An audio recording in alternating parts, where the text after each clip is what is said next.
sobre seguros de auto en la era de la electromovilidad. Para desarrollar este tema, hoy nos acompaña un destacado grupo de expertos a quienes me gustaría presentar en este momento.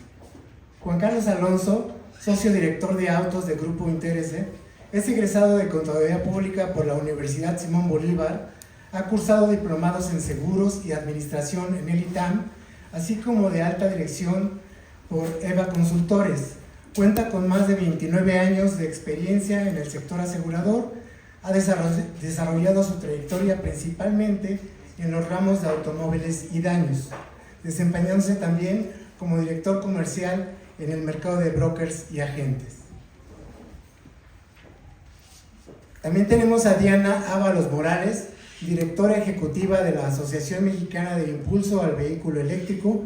Colaboró por más de 9 años como asesora de cambio climático en la Embajada Británica en México, con un enfoque en política climática, movilidad sostenible y finanzas verdes. Durante su estancia en la embajada, fue gerente de política para la COP26, apoyando la presidencia del Reino Unido al frente de la Conferencia de las Naciones Unidas sobre Cambio Climático. Antes, formó parte de la práctica de consultoría para el sector gobierno en PwC México y es egresada de la Facultad de Ciencias Políticas y Sociales de la Universidad Nacional Autónoma de México. Fernando Mejía, subdirector de negocios masivos y canal directo en Seguros Sura, lidera estrategias comerciales y de servicio enfocadas a innovación y experiencia al cliente. Con más de 10 años en el sector asegurador, ha impulsado soluciones digitales y modelos de negocio que fortalecen la relación con aliados y clientes, contribuyendo al desarrollo de una movilidad más segura y sostenible.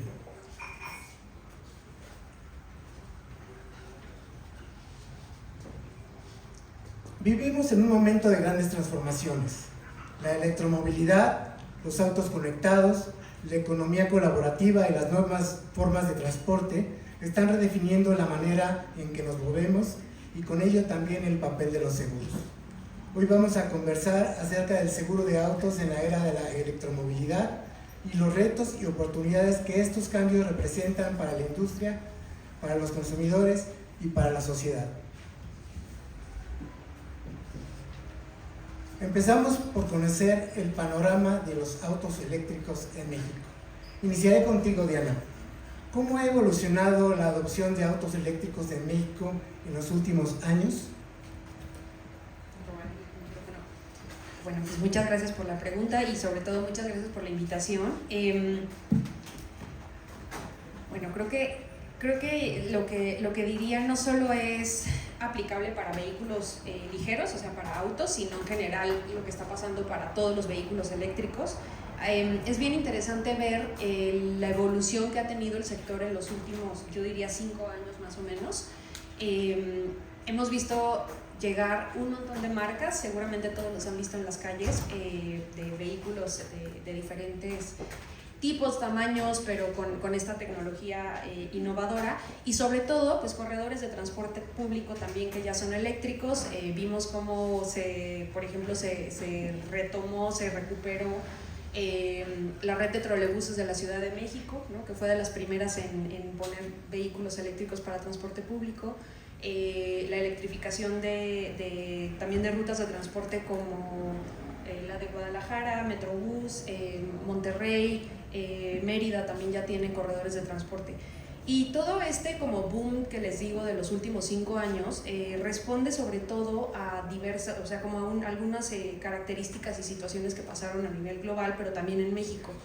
En la administración anterior del gobierno federal vieron al sector de movilidad eléctrica como una oportunidad importante para alimentar o fortalecer una política industrial alrededor del tema de movilidad eléctrica, y pues empezaron a apostar por este tema. En ese sentido, pues hubo un decreto por el que suspendieron los aranceles de importación de los vehículos, de todos los vehículos eléctricos e híbridos conectables, y ese incentivo, digamos, en su momento se diseñó para que pudieran justamente entrar vehículos de transporte público más económicos, y pues obviamente digamos que también hubo marcas que vieron una oportunidad en ese momento para vehículos ligeros, ¿no?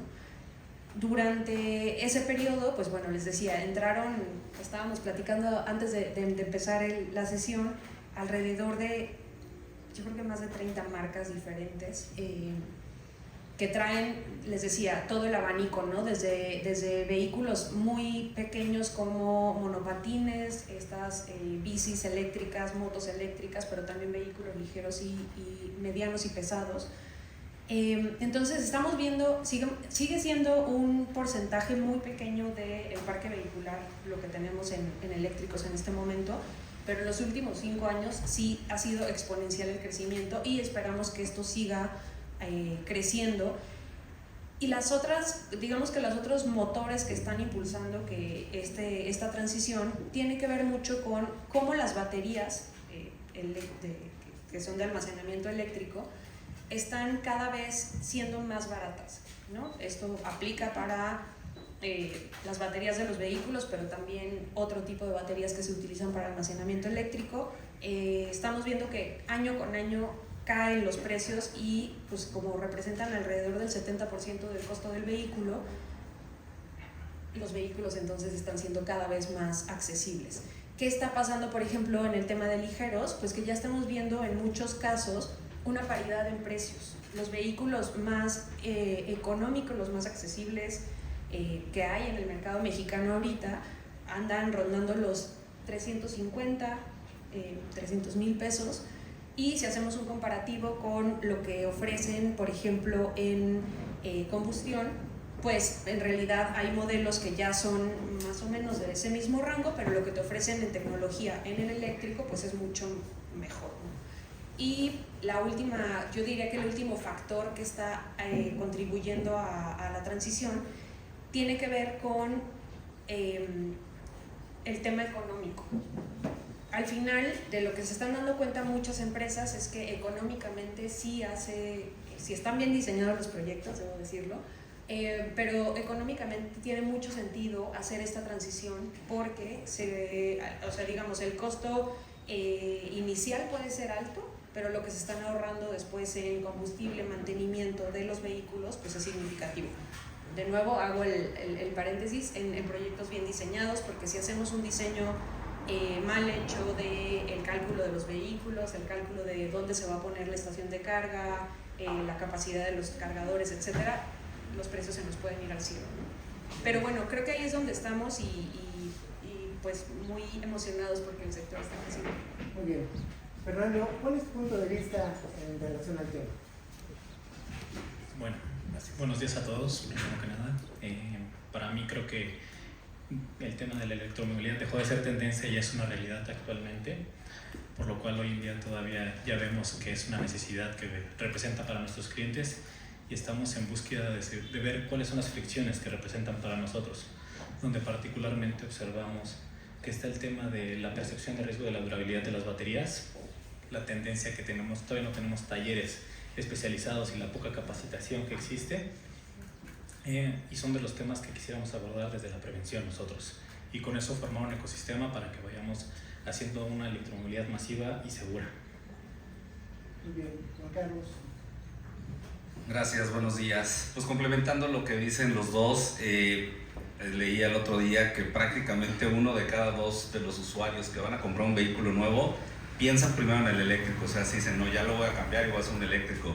Desafortunadamente, afortunadamente primero ya los precios se están volviendo muy equiparables, ¿no? Desde marcas muy prestigiosas o las primeras marcas que empezaron han bajado sus costos de manera radical, y por la llegada de muchas de estas marcas nuevas de origen asiático, todos se han ido acomodando, ¿no? Y las marcas japonesas o las europeas han traído ya sus vehículos a un precio mucho más accesible, pero el problema, aun cuando lo piensan 1 de cada 2 de los que van a comprar el auto, sigue siendo, ¿y si me quedo sin batería?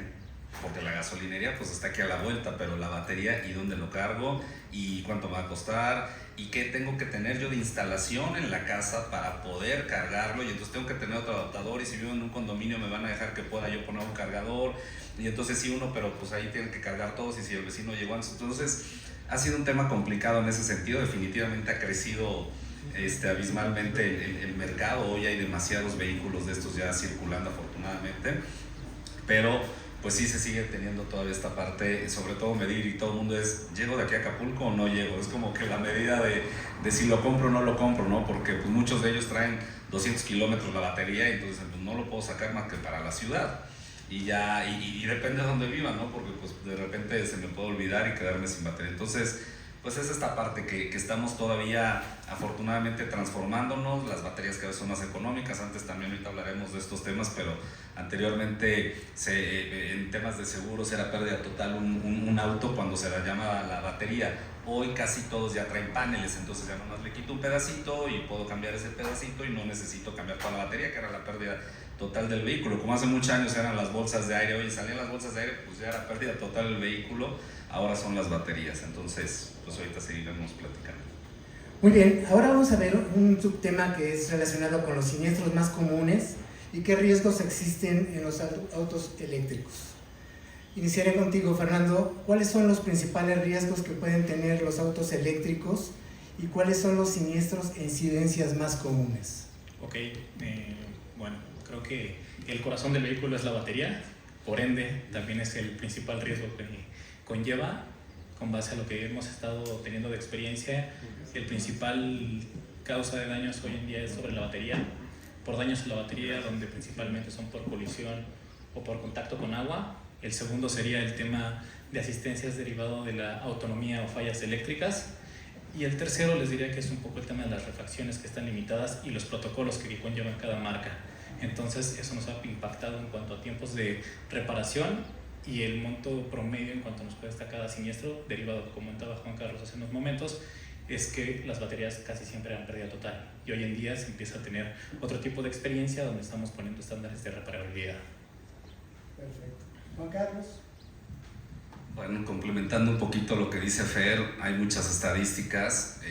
En Grupo Interés nos gusta analizar siempre los datos duros, ¿no? Para poder asesorar a nuestros clientes y decirles, porque nos dicen, oye, voy a cambiar la flota de los company cars de los funcionarios, o voy a cambiar la flota de reparto. ¿Qué marca nos sugieren? Híbridos, eléctricos, combustión, y entonces pues, nosotros los vamos asesorando de esa manera. Y un dato bien importante es que el costo promedio de reparación de una unidad nueva de combustión normalito de gasolina anda entre los 18 y 19 mil pesos, y el costo de reparación de un auto eléctrico anda sobre 38 mil, 40 mil pesos. Entonces naturalmente eso pues los impacta en las aseguradoras, porque oye, pues cuánto tengo que cobrar para poder hacer esta famosa ley de los grandes números para que me alcance y tenga yo la suficiencia de primas para poder hacer frente a los siniestros. Entonces un TMCS también en los siniestros común es que el torque de los autos eléctricos es mucho más potente que el de los autos a combustión. Entonces avanzas muy rápido y de repente ya tienes enfrente el coche, y entonces hay mucho golpe laminero, que le llaman la canasta básica, todas las defensas, puertas, todo lo de alrededor, porque no alcanzas a frenar. Y bueno, pues ya sé que desafortunadamente muchos todavía tienen o tenemos la parte del celular, entonces lo que te das vuelta ya le pegaste al de frente, que la gasolina pues es un poquito menos rápido ese torque o ese impulso para salir. Entonces también es algo de lo que más sucede. Y bueno, pues ahora también con temas de sobrecalentamiento de las baterías, no sé si se acuerdan el año pasado que en Estados Unidos hubo un problema porque pues ahora se congelaron los vehículos, bueno, hacía demasiado frío y entonces pues las baterías no funcionaban, y cuando hacía mucho calor pues ahora no funcionaban. Entonces ese sobrecalentamiento de las baterías también ha sido complicado. Y para concluir con esta parte, el tema de lo que decía Fernando en cuanto a infraestructura de las aseguradoras, pues muchas veces las aseguradoras, bueno, no muchas veces, simplemente las aseguradoras son quienes venden el servicio de un seguro, que es un contrato de buena fe, y que tienen el convenio con las armadoras, con las agencias, con los talleres especializados para reparar. Y el problema es que no hay infraestructura para reparar estas unidades. Hablamos ahorita de que cada vez es menos la gente que tiene este oficio de reparar unidades, y luego pues imagínense con una batería donde pues, desde chiquito les enseñaron cómo era un motor y cómo se hacía la combustión y los pistones y todo este rollo, o los que tenían radiador antes y demás, y ahora no le muevas porque le mueves algo y lo desprogramas todo, ¿no? Le moviste en y desconfiguraste. Entonces pues eso cada vez se vuelve más especializado, y naturalmente en dónde hay que cobrarlo, pues en la prima de seguros, ¿no? También para poder hacer un ecosistema completo. Finalmente, Diana, ¿qué nos puedes comentar al respecto? Gracias. No, totalmente de acuerdo. Yo creo que agregaría una experiencia bien interesante que hemos tenido en la asociación, justamente porque promovemos una transición ordenada y responsable hacia la movilidad eléctrica. Queremos la electrificación del transporte, pero no nada más así como se nos ocurra o mal hecho. Tomamos en consideración todas estas cosas. Y el año pasado tuvimos una capacitación con el heroico Cuerpo de Bomberos, y ahí nos llevamos aprendizajes, tanto nosotros como ellos, bien valiosos, ¿no? El Cuerpo de Bomberos nos decían que los siniestros que más están reportando ellos tienen que ver con una mala instalación de los cargadores. Porque, ¿qué está pasando en México ahorita? Digo, yo porque ya tengo mi algoritmo un poquito torqueado, pero a mí me salen en Instagram y en las redes sociales que utilizo instaladores de todo tipo. Todo el mundo ofrece que ellos te pueden instalar tu cargador, y entonces justo lo platicábamos antes de empezar, ¿no? Desde los vendedores de vehículos en las concesionarias no tienen la información suficiente para darle a los compradores. Entonces llegas y preguntas, oye, ¿qué tipo de cargador necesitan? Ah, pues ¿en cuánto tiempo carga? En 40 minutos. En 40 minutos necesitas una capacidad eléctrica en tu domicilio que probablemente no la tienes. Y no la necesitas, honestamente. Ese coche va a estar durmiendo probablemente 8 horas, ojalá. Pero a la gente le están diciendo, en algunas agencias, no todas, hay algunas marcas que sí están siendo responsables y dándole la capacitación a sus vendedores, pero hay algunas agencias donde te están diciendo que puedes instalar un tipo de cargador, no tienen la información suficiente acerca de qué se necesita en cuanto a la red eléctrica, y sobre todo no hay esta cultura, en México no tenemos esta cultura de revisar nuestra red eléctrica del hogar. O sea, uno llega y compra ¿cómo se llama? El robotcito que enfría el espacio porque no quieres poner un mini split, porque sale caro poner un mini split. Y entonces llegas y lo conectas y no importa. Y compraste otro ventilador, otro refri. Todo eso tiene un estándar y tiene una norma oficial mexicana que regula que efectivamente puedes llegar a tu casa y conectarlo, y se supone que va a haber un protocolo para que la red eléctrica se hable bien con ese aparato eléctrico.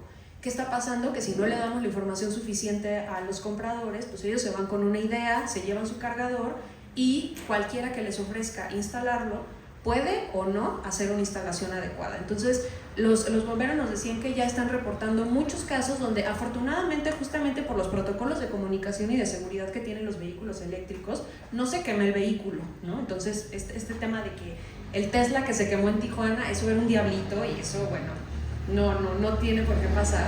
Pero en un cargador mal puesto, pues lo que sí sucede es que se quema el donde está puesto el cargador, ¿no? Entonces estamos hablando de siniestros también. Digo, yo sé que ustedes probablemente se especializan más en la parte de seguros para vehículos, pero estamos hablando de siniestros que le van a impactar también a las aseguradoras de las inmobiliarias, o sea, de inmobiliarias, ¿no? Y esto va justamente al tema de que muchos condominios, por miedo y desconocimiento, ahora no le están permitiendo a la gente poner los cargadores, y eso está frenando la transición hacia los vehículos eléctricos. ¿Qué necesitamos? Pues poner un poquito más claras las reglas del juego y decir, necesitamos esta es la información mínima que le tienes que dar a tu vendedor para que se la den al comprador, darle certeza a los compradores de que el vehículo que están adquiriendo pues cumple con lo que les vendieron, y exigir que quienes instalen los cargadores pues efectivamente sean gente que tiene una capacitación adecuada, ¿no? Muchas gracias. Vaya retos simplemente con los vehículos eléctricos. No quiero pensar lo que va a suceder cuando lleguen los autónomos, el tipo de desafíos y de aseguramiento que se va a tener que practicar.